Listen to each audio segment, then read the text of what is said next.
اعوذ باللہ من الشیطان الرجیم بسم اللہ الرحمن الرحیم الحمد للہ رب العالمین والصلاة والسلام علی رسولہ النبی الکریم۔ آپ میں سے کتنے لوگوں کو یہ دعا آتی ہے؟ زبانی آتی ہے؟ 2 3 4 5 7 لوگوں کو آتی ہے۔ میں چاہوں گی کہ باقی لوگ بھی اس کو یاد کر لیں۔ ابھی میں آپ کو دعا کہلواؤں گی، آپ میرے پیچھے پڑھیں گے، پھر میں اس کو تھوڑا سا ایکسپلین کروں گی۔ اچھا، یہ جب ہم پڑھیں گے نا دعا، تو آپ نے اس کو صرف پڑھنا نہیں، آپ نے یہ مانگنا ہے۔ پڑھنے اور مانگنے میں فرق ہے نا۔ پڑھنا تو بس پڑھنا ہے، اور مانگنا کیا ہے کہ اللہ یہ سب کچھ ہمیں عطا کر۔ چلیے، رب اعنی،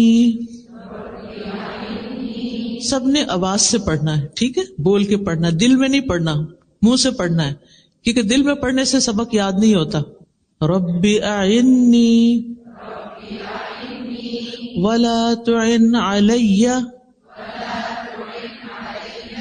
وانصرنی ولا تنصر علی وامکر لی ولا تمکر علی واہدنی ویسر لی الہدی وانصرنی علی من بغی علی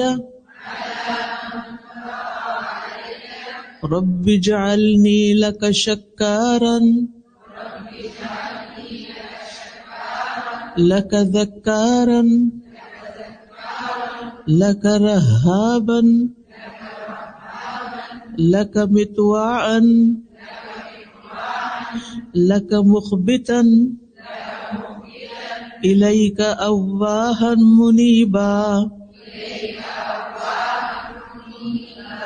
رب تقبل توبتی واغسل حوبتی واجب دعوتی وثبت حجتی وسدد لسانی واہد قلبی واسلل سخیمۃ صدری۔ اے میرے رب، میری مدد فرما اور میرے خلاف مدد نہ کر، مجھے غلبہ دے اور میرے اوپر غلبہ نہ دے، میرے لیے تدبیر کر اور میرے خلاف تدبیر نہ کر، مجھے ہدایت دے اور میرے لیے ہدایت کو آسان بنا دے، میری مدد کر اس کے خلاف جو مجھ پر زیادتی کرے۔ اے میرے رب، مجھے اپنا بہت شکر کرنے والا، بہت ذکر کرنے والا، بہت ڈرنے والا، بہت اطاعت کرنے والا، اپنی طرف عاجزی کرنے والا بنا دے، اپنی طرف آہیں بھرنے والا، رجوع کرنے والا بنا دے۔ اے میرے رب، میری توبہ قبول کر اور میرے گناہ دھو ڈال، میری دعا قبول کر، میری دلیل کو ثابت رکھ، میری زبان سیدھی رکھ، میرے دل کو ہدایت دے اور میرے سینہ کے کینے کو نکال دے۔ کتنی خوبصورت دعا ہے جو ہم میں سے ہر ایک کی ضرورت ہے۔ یہ جو مسنون دعائیں ہوتی ہیں نا، یہ الہامی دعائیں ہیں۔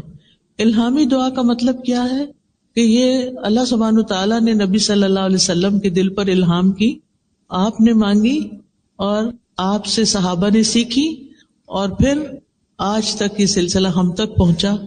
الحمدللہ کہ ہم مسلمان ہیں اور ہمیں بھی ان دعاؤں کو سیکھنے کا موقع مل گیا ہے۔ تھوڑا سا اس کا مطلب سمجھتے ہیں اور پھر آپ سب اس کو اپنے اوپر لیجئے گا کہ یہ میرے بارے میں بات ہو رہی ہے۔ سب سے پہلے ہے رب اعنی، اے میرے رب تو میری مدد فرما۔ رب کون ہے؟ میں کس کو پکار رہی ہوں؟ جس نے مجھے پیدا کیا ہے، جو میرا اور میری ہر چیز کا مالک ہے۔ رب ہی میرا مالک بھی ہے اور جو کچھ میرے پاس ہے۔ سوچئے کیا کچھ ہے میرے پاس، یعنی کیا چیزیں جن کو آپ سمجھتے ہیں کہ یہ میری ہے، یہ میری ہے، یہ بیگ میرا ہے، یہ کتاب میری ہے، یہ فون میرا ہے، یہ کارڈ میرا ہے۔ یہ میرا نہیں ہے، اصل میں اللہ ہی کا ہے سب کچھ۔ اس نے وقتی طور پر مجھے استعمال کرنے کے لیے عطا کیا ہے۔ تو پھر جو چیزیں میری ہیں ہی نہیں، مجھے تھوڑے دن کے لیے ملی ہیں، ان کے بارے میں مجھے کیا کرنا چاہیے کہ جس نے مجھے دی ہیں میں انہیں اس کی مرضی کے مطابق استعمال کروں، اس کے خلاف استعمال نہیں کروں. تو بہرحال میرا رب جس نے مجھے پیدا کیا وہی میری ساری ضروریات پوری کرتا ہے. جب مجھے کوئی مشکل پیش آتی ہے تو میں اسی سے مدد مانگتی ہوں. لہذا سب سے پہلی چیز کیا مانگ رہی ہوں؟ اعِنِّی، اے اللہ تو میری مدد فرما. اور یہ ہم ہر نماز میں بھی مانگتے ہیں، ایاک نعبد و ایاک نستعین. صرف تیری ہم عبادت کرتے ہیں اور صرف تجھ سے ہی ہم مدد چاہتے ہیں. کتنی بڑی بات ہے، صرف تجھ سے ہم مدد چاہتے ہیں. اور اسی کے اوپر یہ کتاب رکھی گئی. اس کتاب کا نام بھی ہم نے وَإِيَّاكَ نَسْتَعِينُ رکھا ہے کہ یا اللہ ہم صرف تجھ سے مانگتے ہیں. کیونکہ جب اللہ سے مانگتا ہے انسان تو اللہ تعالیٰ دے سکتا ہے، دیتا ہے. جب ہم انسانوں سے مانگتے ہیں، انسانوں سے سوال کرتے ہیں تو پھر کیا ہوتا ہے؟ یا تو انسانوں کے پاس ہوتا ہی نہیں، یا انسانوں کے پاس ہوتا ہی نہیں، اور یا پھر ہوتا ہے تو دیتے نہیں. تو پھر کیا ہوتا ہے؟ فرسٹریشن ہوتی ہے نا کہ ہے اور وہ دے نہیں رہے. جب کسی کے پاس کچھ ہوتا ہے اور وہ آپ کو دیتا نہیں تو آپ کو کیسا لگتا ہے؟ جب کہ وہ میری ضرورت ہوتی ہے تو پھر میرے دل پہ کیا گزرتی ہے؟ مثلاً آپ کو کچھ خریدنا ہے اور بہت ضروری خریدنا ہے اور آپ کے ہسبینڈ افورڈ کر سکتے ہیں، لیکن وہ آپ کو کچھ دیتے نہیں، کچھ جیب خرچ نہیں دیتے، پاکٹ منی نہیں دیتے، کچھ ضرورت کے پیسے نہیں دیتے، تو آپ کے دل پر کیا گزرتی ہے؟ کیا گزرتی؟ دل دکھتا ہے، زیادہ دکھتا ہے نا، بہت زیادہ. اور پھر ہم اس کی شکایت کس کو کرتے ہیں؟ نہیں، اللہ تعالیٰ کو کوئی نہیں کرتے. یہی تو ہماری مشکل ہے. ہم اپنی فرینڈس کو کرتے ہیں، سب سے پہلے تو اپنی امی سے کرتے ہیں، میرا ہسبینڈ ایسا ہے ایسا ہے ایسا ہے، بہت ہی خراب انسان ہے. امی کے دل میں ہسبینڈ کی محبت پیدا ہو جاتی؟ نہیں، وہ آپ کے ہسبینڈ کو ڈس لائک کرنا شروع کر دیتے ہیں. آپ تو دکھی تھے ہی، آپ نے ان کو بھی کیا کر دیا؟ دکھی کر دیا. کیا مسئلہ حل ہو گیا؟ کوئی فائدہ ہوا یا کچھ نقصان ہوا؟ نقصان ہوا، کیونکہ آپ کے پیرنٹس کے دل سے آپ کے ہسبینڈ کی محبت بھی عزت بھی چلی گئی. اب وہ جب اس کو دیکھیں گے تو کس نظر سے دیکھیں گے؟ نفرت سے دیکھیں گے. یہ میری بیٹی کو تنگ کر کے رکھے ہوئے. اور پھر معاملہ یہاں تک نہیں ہوتا، بعض اوقات معاملہ اور آگے بڑھ جاتا ہے اور وہ بیٹی کو کیا کہتے ہیں؟ تم ہماری بیٹی ہو، ہمیں اللہ نے بہت کچھ دیا ہے، ہم تمہیں دیں گے سب کچھ، جو تم چاہتے ہو واپس آ جاؤ. اور وہ واپس بلانے لگتے ہیں. آپ کو معلوم ہے کہ اس وقت کچھ ملکوں میں طلاق کی ریشو 80 سے 90% تک جا پہنچی. ادھر شادی ہوتی ہے، ادھر لڑائی جھگڑے فساد فتنہ اور آپس میں اختلاف، بچے بھی پس رہے ہیں، خود بھی پس رہے ہیں. بات کیا تھی؟ شروع میں غلطی ہو گئی، ہسبینڈ نے بات نہیں مانی، ہسبینڈ کی شکایت پیرنٹس سے کی، دوستوں سے کی، ادھر کی ادھر کی، اور کبھی کبھی پولیس بھی بلا لی کیونکہ یہاں وہ بہت آسان ہے. کیا پولیس نے آ کے مسئلہ حل کر دیا؟ آپ کو شیلٹر مل گیا، وہ گھر سے زیادہ اچھی جگہ تھی. کیا خیال ہے؟ وہ گھر سے زیادہ اچھی جگہ ہے شیلٹر. آپ کے بچے ایک اچھے اسکول میں پڑھ رہے تھے، لیکن آپ کی ہسبینڈ سے لڑائی ہو گئی اور آپ نے گھر چھوڑ دیا. اب آپ کے بچوں کو کون پڑھائے گا؟ وہ ایک پرائیویٹ اسکول میں جاتے تھے، ان کا فیوچر بہت روشن تھا، لیکن آپ کے لیے ہسبینڈ کی بے رخی یا اس کی جو سٹنجینس تھا یا اس کا نہ دینا تھا وہ آپ سے برداشت نہیں ہوا. لہذا مسائل حل نہیں ہوئے، مسائل کی شکل بدل گئی. مسائل حل کرنے چاہیے. اگر کوئی شخص، مثلا میں ہسبینڈ پہ بات کروں گی، اگر ہسبینڈ تنگ کرتا ہے، نہیں دیتا، اس کی شکایت کس سے کرنی چاہیے؟ اللہ تعالیٰ سے. کیوں؟ کیونکہ اس کا دل، اس کا مال، اس کا سب کچھ اس کے ہاتھ میں، اس کا مالک اللہ ہے. کیا دل بدلتے ہیں کہ نہیں بدلتے؟ بدلتے ہیں. برے لوگ اچھے بھی بن جاتے ہیں اور کبھی اچھے لوگ برے بن جاتے ہیں. اور آپ نے کچھ لوگوں کو یہ کہتے ہوئے بھی سنا ہوگا کہ میرے ہسبینڈ سب کے ساتھ بہت اچھے ہیں، اپنے بہن بھائیوں کو بھی بہت دیتے ہیں، بچوں کو بھی دیتے، ان کے بھی عیش کرواتے ہیں، مجھے کچھ نہیں دیتے. آپ کے لیے ایک امتحان ہے، آپ کے لیے ایک آزمائش ہے، واقعی آزمائش ہے، بہت تکلیف دہ ہے. جس شخص کو اللہ نے آپ کا قوام بنایا تھا، جس کے ذمے لگایا تھا کہ وہ آپ کی ضرورت پوری کرے، لیکن وہ نہیں کر رہا، اور آپ کے لیے یہ چیز بہت مشکل ہوگی برداشت کرنا، لہٰذا آپ اس کے ساتھ نہیں رہنا چاہتے. ٹھیک ہے، وہ آپ کی چوائس ہے، لیکن آپ نے وہ نسخہ نہیں استعمال کیا، ابھی وہ رستہ نہیں دیکھا، وہ کام نہیں کیا جو آپ کو کرنا تھا آخری حد تک جانے سے پہلے، اور وہ تھا اللہ سبحانہ وتعالی سے رجوع کرنا، اللہ سبحانہ وتعالی کی مدد لینا، اللہ سبحانہ وتعالی سے تعلق قائم کرنا. ہو سکتا ہے اللہ سبحانہ وتعالی نے آپ کو ایک شخص کی مہربانیوں سے اس لیے محروم کیا ہو تاکہ آپ زیادہ سے زیادہ اللہ تعالی سے جڑ جائیں، اپنی ساری توقعات، اپنا سب کچھ اللہ کی طرف لے جائیں، کیونکہ اللہ تعالیٰ آپ سے محبت کرتا ہے. آپ کہیں گے یہ عجیب بات ہے، اللہ تعالیٰ محبت کرتا ہے تو پھر مجھے زیادہ دینا، پھر تھوڑا کیوں دیتا ہے، یا مجھے دلواتا کیوں نہیں لوگوں سے. آپ کو پتہ ہے کہ سب سے بڑی آزمائش کس پہ آتی ہے؟ انبیاء پہ آتی ہے، کیونکہ اللہ تعالیٰ ان سے بہت محبت کرتا ہے. اور یہ اللہ تعالیٰ کا طریقہ ہے کہ جس سے اللہ تعالیٰ محبت کرتا ہے اس کو کسی امتحان میں ڈالتا ہے.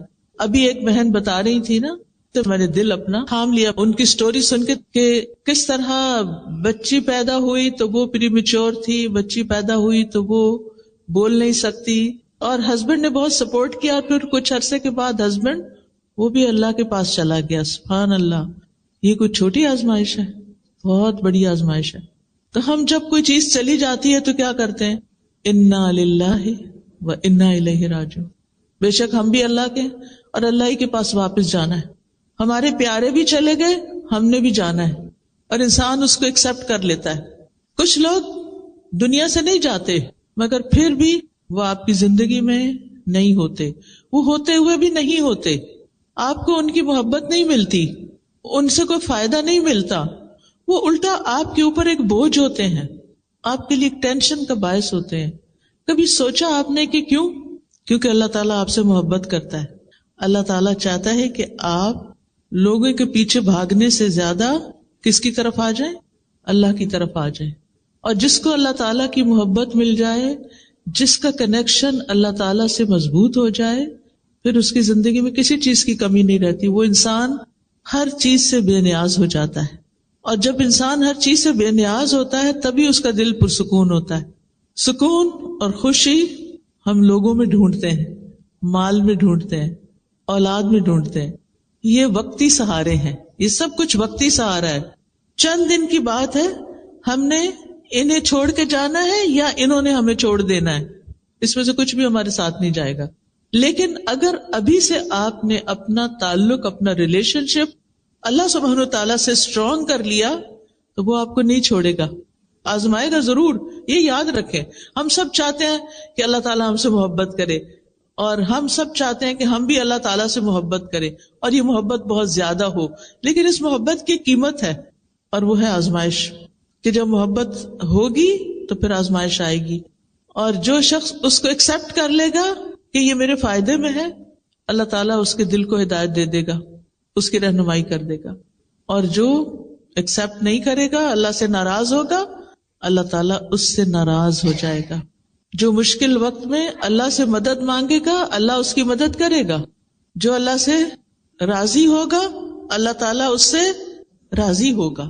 جو اللہ سے ناراض ہوگا، اللہ تعالیٰ اس سے ناراض ہوگا. اب یہ آپ کی چوائس ہے، آپ کیا چاہتے ہیں؟ کہ وہ راضی ہو یا ناراض ہو؟ کیا چاہتے ہیں؟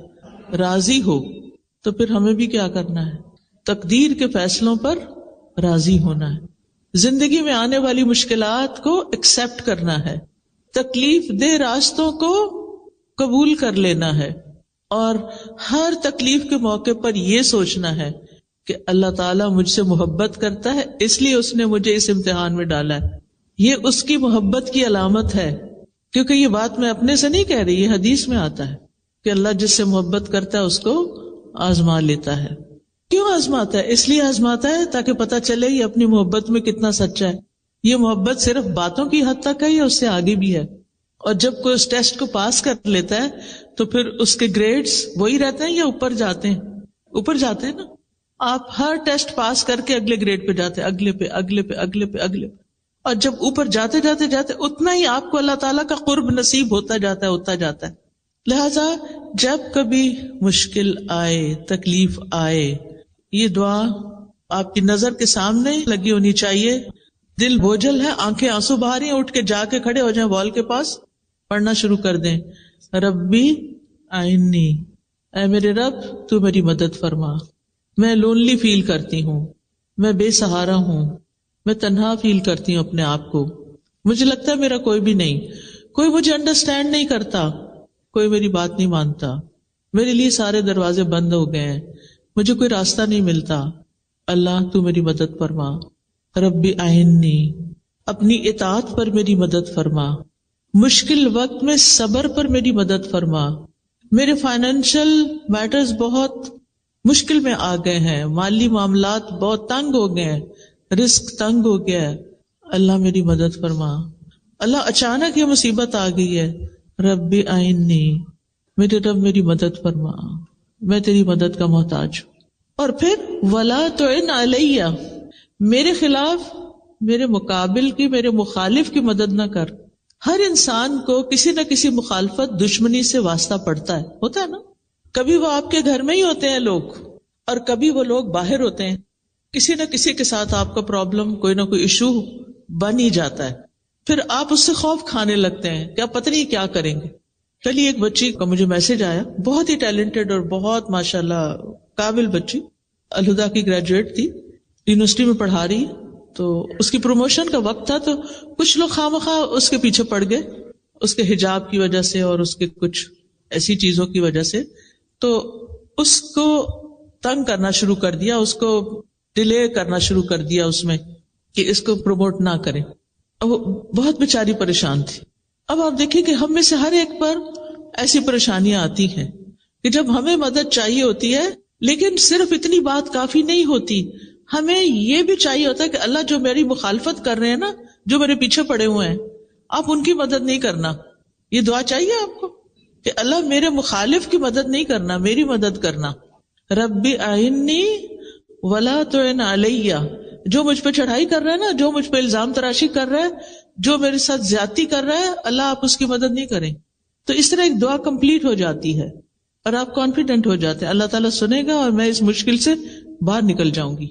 وانصرنی، اور میری مدد کیجیے، ولا تنصر علیہ، اور میرے خلاف، میرے مخالف کی مدد نہیں کیجیے.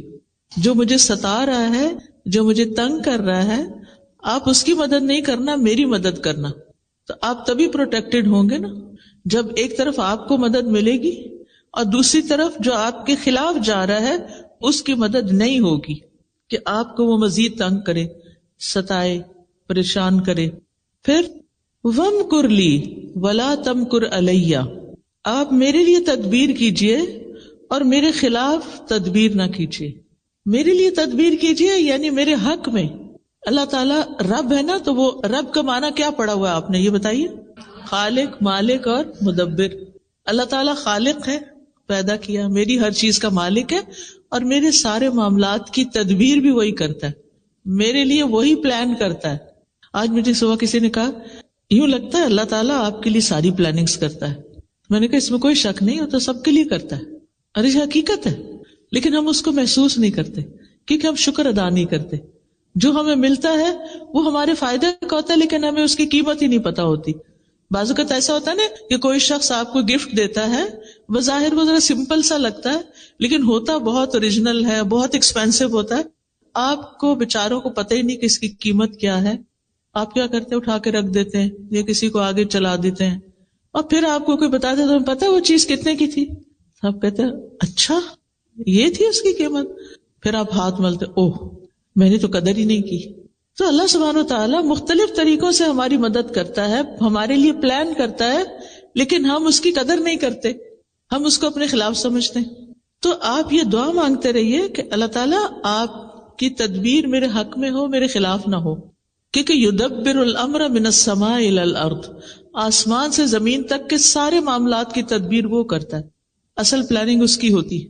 اس کے بعد وہدنی، اور آپ میری رہنمائی کیجئے. آپ کو کس کس چیز میں رہنمائی چاہیے ہوتی ہے؟ صرف دین کے معاملے میں؟ ہر معاملے میں. مثلاً اس کورس میں آپ نے داخلہ لیا جس میں آپ نے گریجویٹ کیا، ہو سکتا ہے آپ کے وہم و گمان میں بھی نہ ہو، آپ کو خیال بھی نہ ہو، اور اچانک کہیں سے کسی نے بتا دیا اور آپ بس ایسے ہی چلے آئے، اور پھر آپ کو اللہ کی کتاب کی سمجھ مل گئی. تو یہ کس نے گائیڈ کیا تھا؟ اللہ نے اصل میں کیا تھا، اور کسی کو بھیجا تھا آپ کی رہنمائی کے لیے کہ وہ آپ کو کنونس کر لے کہ یہ کر لو. لیکن ہم اس کو بلیسنگ نہیں سمجھتے کہ کسی نے مجھے بتایا، بلکہ بعض اوقات ہم اوفینڈ ہو جاتے ہیں. میرے اندر تمہیں کیا کمی نظر آتی ہے کہ تم مجھے کہتی ہو کہ کورس کر لو، قرآن پڑھ لو، تم بھی پڑھ لو، تم بھی پڑھ لو. آئی ایم پرفیکٹ، میں سب ٹھیک ہے، میرا کچھ مجھے مشکل نہیں. کیونکہ اللہ تعالیٰ کی رہنمائی بعض اوقات دل میں آتی ہے ڈائریکٹ، بعض اوقات کوئی انسان آ کے بتاتا ہے، بعض اوقات ہم کسی کتاب سے کوئی چیز پڑھتے ہیں تو ہمیں سبق مل جاتا ہے، بعض اوقات ہم کوئی لیکچر سن رہے ہوتے ہیں اور اس میں ہمیں رہنمائی مل رہی ہوتی ہے. اللہ تعالیٰ کی رہنمائی دینے کا، گائیڈنس دینے کا مختلف طریقہ ہوتا ہے. ہم نہیں سمجھتے کہ یہ چیز ہمارے لیے کتنی ویلیوبل ہے. تو ہم یہ مانگتے رہیں کہ اللہ تعالیٰ آپ مجھے ہدایت دیجیے. وَيَسِّرْ لِيَ الْهُدَى، اور ہدایت کو میرے لیے آسان کر دیجیے. جو راستہ میرے لیے صحیح ہے، میرے لیے اس راستے پہ چلنا اور منزل تک پہنچنا آسان ہو جائے. لندن کی ٹریفک تو لندن والوں کو خوب پتا ہے. جو ہی گاڑی میں بیٹھتے ہیں تو دعا کرتے ہیں کہ اللہ راستہ آسان ہو، ٹریفک نہ ملے، ٹائم پر پہنچ جاؤں. تو زندگی صرف ٹریفک کی مشکل نہیں ہے، بلکہ اس میں بہت ساری اور چیزیں بھی ہیں جس کے لیے آپ کو ہدایت میں آسانی چاہیے کہ اللہ تعالیٰ میرے لیے اس راستے کو، زندگی کے راستے. اچھا، ہدایت کا معنی بھی آپ کو میں نے کئی دفعہ قرآن مجید میں ایکسپلین کیا ہوا ہے. اس میں ایک آتا ہے راستہ دکھانا، دوسرا ہے اس پر چلانا، اور تیسرا ہے منزل تک پہنچانا. تو اللہ سبحانہ تعالیٰ سے ہم دعا کرتے ہیں کہ یا اللہ جو چیز ہمارے حق میں بہتر ہے وہ ہمیں دکھا بھی دے، پھر اس کو لینے کے لیے چلا بھی دے، اور پھر ہم اس کو کمپلیشن تک لے کے جائیں جیسے آپ لوگ آج لے کے بیٹھے ہوئے. یہ صرف اللہ کی توفیق سے ہوا ہے کہ آپ نے اپنے کورسز مکمل کر لیے، پورے قرآن کو پڑھ لیا یا جس حدیث کو پڑھ لیا، جو بھی آپ نے ارادہ کیا اللہ نے آپ کو یہاں تک پہنچا. یہ دراصل کیا تھی؟ اللہ کی دی ہوئی رہنمائی تھی جو آسانی ہوئی آپ کے لیے، مشکلات کے باوجود آسانی ہو گئی. وَانصُرْنِي عَلَىٰ مَن بَغَىٰ عَلَيَّ، یا اللہ جو مجھ پر زیادتی کرے اللہ اس کے خلاف میری مدد کیجیے. بغاوت بغی سے ہے، بغی کا مطلب ہے تو سرکشی کرنا. آج کل تو اور کون سرکشی کرے گا؟ اپنی اولاد ہی کافی ہے سرکشی کرنے کے لیے، ہے یا نہیں؟ کوئی جگہ ایسی نہیں جہاں میں گئی ہوں اللہ کے اذن سے اور مجھے یہ مسئلہ نہ بتایا گیا ہو کہ بچے بات نہیں مانتے، ٹین ایجرز بات نہیں مانتے، بڑے بچے ہاتھوں سے نکل گئے ہیں، بڑے ہوں یا چھوٹے ہوں. کل میرا پوتا مجھ سے ملنے کے لیے آیا تو میں اس کی سارا جائزہ لے رہی تھی، کرتا کیا ہے، اس چیز کو پکڑ، اس کو چھیڑ، جس چیز سے روکے. وہ پہلے یہ ہوتا تھا کہ وہ منع ہو جاتا تھا، اب ریزسٹ کرتا ہے کہ نہیں یہ چاہیے مجھے. اور اسی طرح پانی کا جگ رکھا ہوا تو اس نے پکڑا تو میں نے کہا میں لے لیتی ہوں اس سے. اتنے زور سے اس نے مجھ سے کھینچا کہ میرے ہاتھ سے چھوٹنے لگا تھا سب کچھ. تو میں نے کہا 1 سال چند مہینے کا بچے میں اتنی اللہ نے طاقت رکھی ہے اور اس طرح اس کے اندر ریزسٹنس ہے، اللہ اس کو نیک بنائے اور ہدایت پر رکھے اور یہ طاقت ہدایت پر استعمال ہو. ورنہ آپ دیکھیے کہ یہ بڑے بچوں کا مسئلہ نہیں ہے، جن ماؤں کے بچے چھوٹے ہیں وہ الگ مشکلات کا شکار ہیں ان کے پیچھے بھاگ بھاگ کے، کیونکہ اولاد آزمائش ہے، اس کو ہمیں ایکسپٹ کر لینا چاہیے. اور کیا ہم اپنے والدین کے لیے آزمائش نہیں تھے؟ ہم بچوں کی تو شکایت کرتے، کبھی اپنا بھی سوچا ہم نے کہ ہم کیا کرتے تھے؟ ہم نے بھی خوب تنگ کیا ہوا ہے، اور یہ ہر دور میں چلتا ہے. اور یہ کہنا چھوڑ دیں کہ آج کے بچے ایسا کرتے ہیں اور آج کے بچے ویسا کرتے ہیں. ہر دور کے بچے ایسے ہی کرتے ہیں، الا ماشاء اللہ کہ جس کو اللہ تعالیٰ ماں باپ کے لیے آسانی کا ذریعہ بنا دے. بہرحال تو اب یہ جو دعا ہے یہ کسی بھی انسان کے لیے آپ پڑھ سکتے کہ اللہ جو میرے اوپر سرکشی کرتا ہے، جو میری بات نہیں سنتا، جو میرے ساتھ تعاون نہیں کرتا، یا اللہ اس کے خلاف آپ میری مدد کیجئے. رب اجعلنی لک شکارا، اے میرے رب مجھے اپنے لیے بہت زیادہ شکر گزار بنا دے. ایک ہوتا ہے شکر کرنے والا، ایک ہوتا ہے شکار. یہ شکار نہیں ہے بلکہ شکار ہے، شکر سے، یعنی ہر چیز پر شکر کرو. ایک شکر نعمت ملنے پر شکر ہوتا ہے، ایک ہوتا ہے مصیبت ٹلنے پہ شکر ہوتا ہے، شکر ہے یہ مصیبت ٹل گئی، ٹھیک ہے، اور ایک ہے مصیبت آنے پہ شکر. سبحان اللہ، وہ کیسا، وہ کون کرتا ہے؟ یہ ہے اصل شکر گزار، جو تکلیف پر بھی شکر کرتے ہیں. کیا سوچ کے شکر کرتے ہیں؟ کیا سوچ کے؟ اس سے بڑی مصیبت بھی آ سکتی تھی. کئی دفعہ ایسے ہوتا ہے کہ جو مشکلات آتی ہیں نا، وہ ہمیں سیدھا کر کے رکھ دیتی ہیں. مشکلات آتی ہیں ہمیں میچور کرتی ہیں، مشکلات ہمیں میچور کرتی ہیں، ہمیں بہت کچھ سکھاتی ہیں. ہارڈ وے لرننگ ہوتی ہے. ایک ہوتی ہے کتاب سے پڑھ کے سیکھ لیا، استاد سے سیکھ لیا، کسی چیز کو آبزرو کر کے سیکھ لیا، اور ایک ہوتا ہے مشکل میں پڑھ کے ہی سیکھا. کچھ باتیں ہمیں صرف مشکل میں پڑھنے سے سمجھ آتی ہیں، ویسے نہیں آتی. ہم نہیں سیدھے ہوتے جب تک ہم مشکل میں نہ پڑھیں.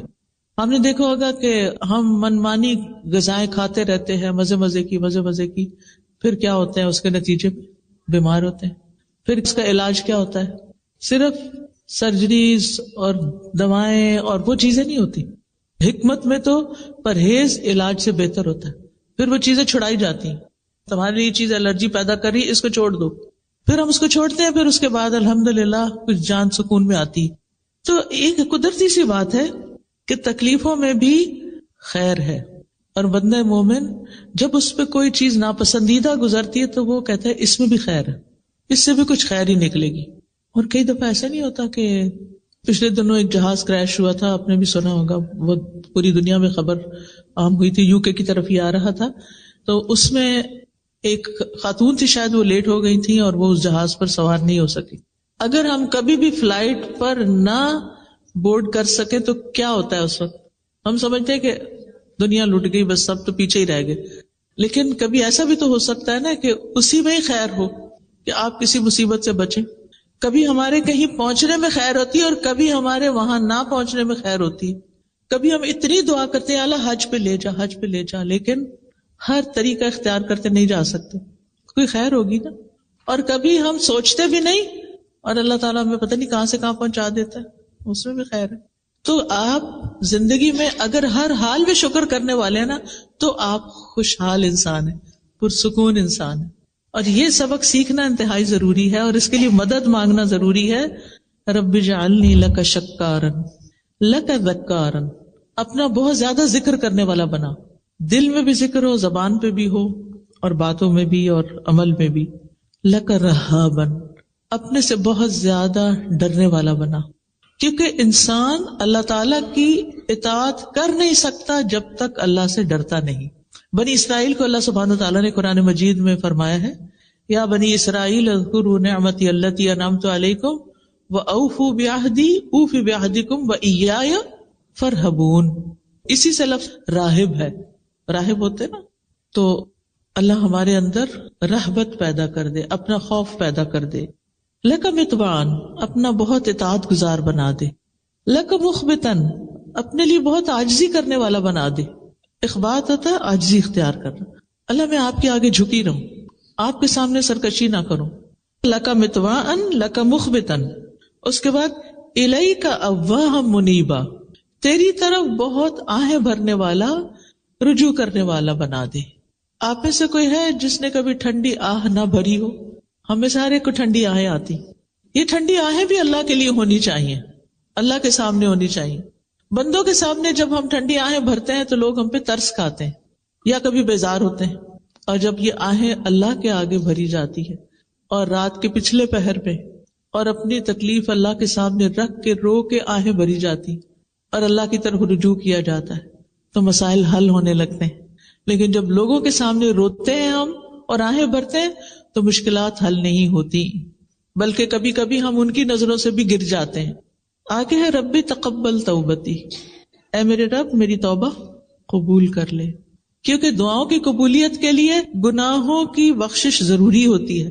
یعنی یہ میرے اندر سے میل کچیل نکلے سارا، آپ مجھے معاف کر دیں، میری توبہ قبول کر لیں، تو یہ رکاوٹ دور ہو جائے گی اور میری دعا قبول ہو جائے گی. وغسل حوبتی، اور میرے گناہوں کو دھو ڈال. وَأَجِبْ دعوتی، اور میری دعا قبول کر لے. وَثَبِّتْ حجتی، اور میری دلیل کو جما دے، یعنی میری دلیل ثابت ہو جائے. کئی دفعہ ایسے ہوتا ہے نا کہ آپ بالکل جسٹیفائڈ ہوتے ہیں، حق پر ہوتے ہیں، آپ کی بات 100% درست ہوتی ہے، لیکن وہ دوسرے پر کوئی اثر ہی نہیں کر رہی ہوتی. کبھی ایسا ہوا؟ آپ ایک طریقے سے سمجھانے کی کوشش کرتے ہیں، دوسرے طریقے سے سمجھانے کی کوشش کرتے ہیں، لیکن کوئی سمجھ کے نہیں دیتا.